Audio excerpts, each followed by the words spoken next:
Okay, we are going to start out with a little bit of a review, and we're going to evaluate some functions by looking at the graphs. But ultimately in this lesson, we want to find the limit of a function at some x values, and we're going to use what I call the sloth definition to begin with. The sloth definition just means kind of the lazy way of doing it, and that's going to amount to because it looks like it. We'll get a more formal definition in the next lesson. But let's start with this review of evaluating functions by looking at the graph. If I wanted to find the answer to this function at 1, well, then I'm going to want to go to 1 and go up until I hit the function. But that looks a little funny on this one, so I'm going to start with something a little bit easier. Let's try to evaluate f of 0. We would go to 0 on the x-axis, and then we would go up, and then once we go up, we hit the function at that point, which creates the coordinate 0, 1, and that means that when I substitute in 0, I would get out 1. So the answer to f of 0 is 1. If we try to do the same thing at 1, well, we hit a hole. A hole means there's no graph there. There's just a break in this line. So we would keep on going, but no matter how far I go up, I'm never going to hit this function. So that means the answer is does not exist. There is not a point that is 1 comma something on this graph. Well, what if we had the equation of f of x rather than just a picture? Here's the equation for the graph that we see there. We want to be able to look at this equation and know that the answer is does not exist. And normally, when you want to evaluate a function at a number, you just substitute in that number. When you substitute 1, you end up getting 0 over 0. Some of you might be thinking that answer is 0 because you were probably that smart kid. And when you were in elementary school, you finished up your times tables. You could do 100 problems in 3 minutes. You were up to 9 times 9, and your teacher gave you some division facts starting with 0 divided by 0. And of course, the answer was 0. Well, maybe not. Darn it, can I say this? But sometimes the elementary teachers, they lie. Oh, they're the nicest people I know. Well, it's the same reason why they would say that you could never take a big number from a small number. They got really tired of a student saying 231 minus 115, and they would accidentally put the smaller number on top. So they just said, nope, you could never take a big number from a small number. Okay, a little bit of a side note. So what I need you to know is in calculus, anytime you see 0 over 0, it's really inconclusive. There's a word for that. It is indeterminate, can't be determined. 0 divided by 0 is an indeterminate form, so we would need to do something else other than just substitute the value. A little review of pre-calculus. If we factored this, we could cancel the x minus 1's. And notice if I cancel those x minus 1's, we would have the equation f of x equals x plus 1. Well, you know that y equals x plus 1 is just a line. It's exactly like the line we see here, except it doesn't have a hole in it. So what that is doing, those x minus 1's in the numerator and denominator are doing, it is causing a hole in the line y equals x plus 1. And that hole is going to be located at x equals 1. So when I look at this equation f of x in the first place, I recognize right away that there's going to be a hole at x equals 1. So when I try to evaluate f of 1 and I know there's a hole, in other words, there's no graph there, I know the answer does not exist. What we have found here, and I'm going to try to say these words over and over again in these review problems, is what we have found is the actual height of the function at 1. The actual height of the function at 1 does not exist. All right, let's take a look at the next example. Evaluating the function g at 1 by looking at the graph, we're going to go to 1 on the x-axis, go up until we hit the function, and when we hit the function, we're at the coordinate 1, 1. So the answer to g of 1 is 1. We use the graph to evaluate. Here is the equation. It's a piecewise function that creates this graph. If we were going to use the equation to evaluate g of 1, well then we would need to decide which one of these equations to use. So g of 1, here are options, kind of like category, the top category or the bottom category, and 1 fits into the bottom category. So we're going to use g of x equals 1, so it equals 1. We have found the actual height of the function, so g's height at 1 is 1. All right, here's the third example. This one's the most straightforward. If I want to find h of 1, I go to 1, go up from 1 until I hit the function, and I hit that function right there at the coordinate 1, 2. And so when I substitute 1, I get out 2. Again, this is the actual height of the h function at 1. If I use the equation that goes with this graph, the line h of x equals x plus 1, I could substitute in 1 and I would end up getting out 2. All right, so quick summary of what we've done here. We have found actual heights of the function.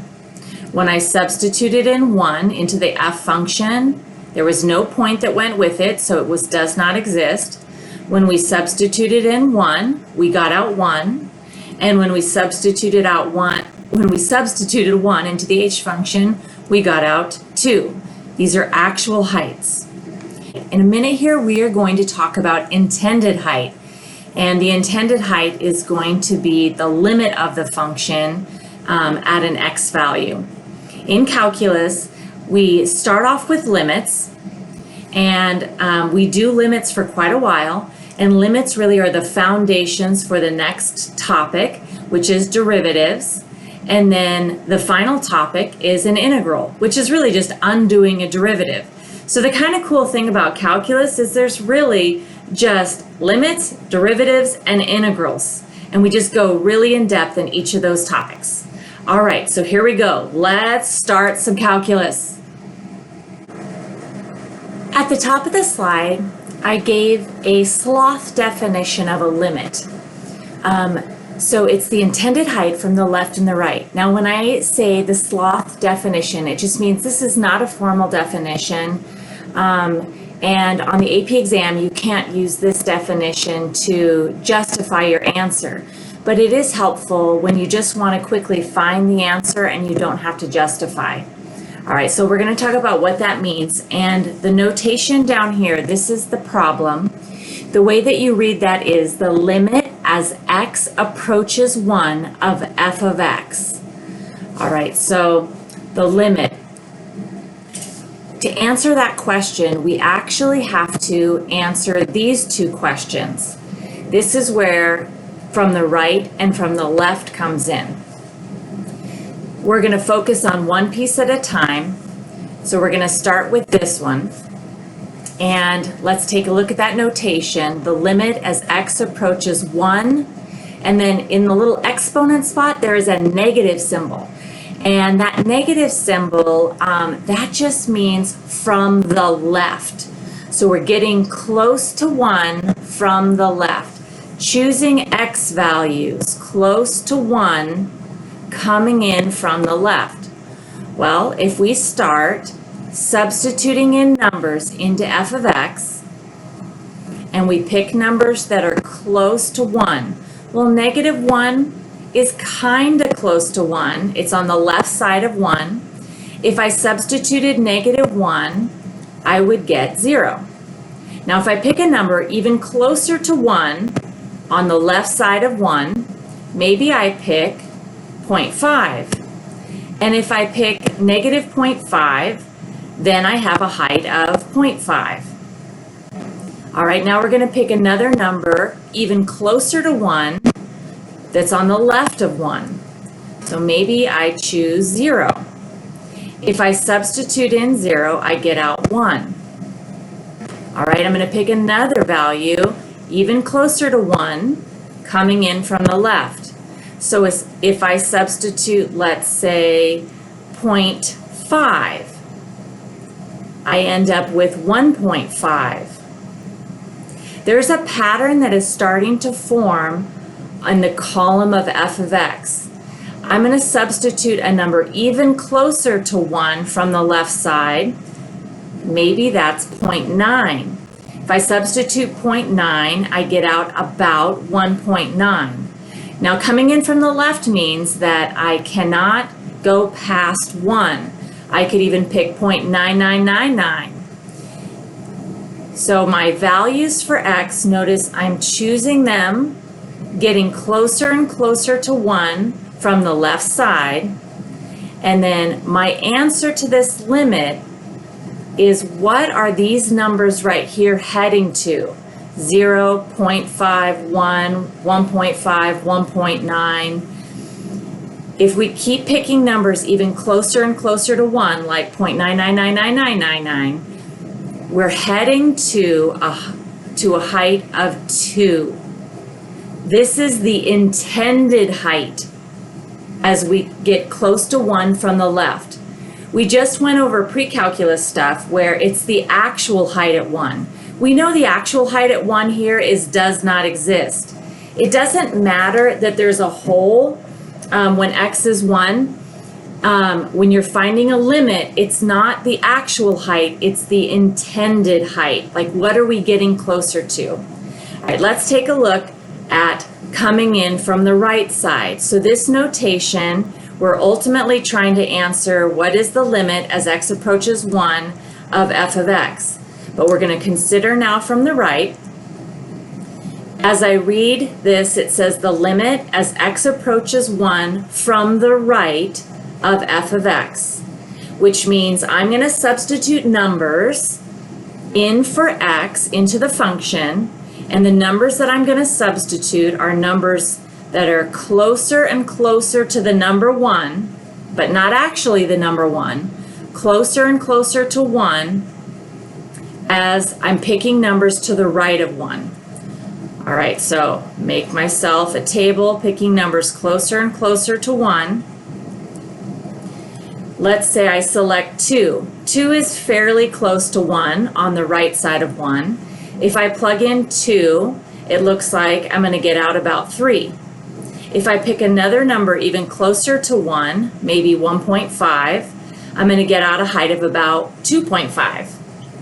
If I substitute, let's say 1.1, which is even closer to 1, I get out 2.1. Notice as I continue to choose x values closer and closer to 1 from the right-hand side, the answers are getting closer and closer to the number 2. A limit only exists, the limit as x approaches 1 of f of x. The limit only has an answer if the intended height from the right and the intended height from the left are the same.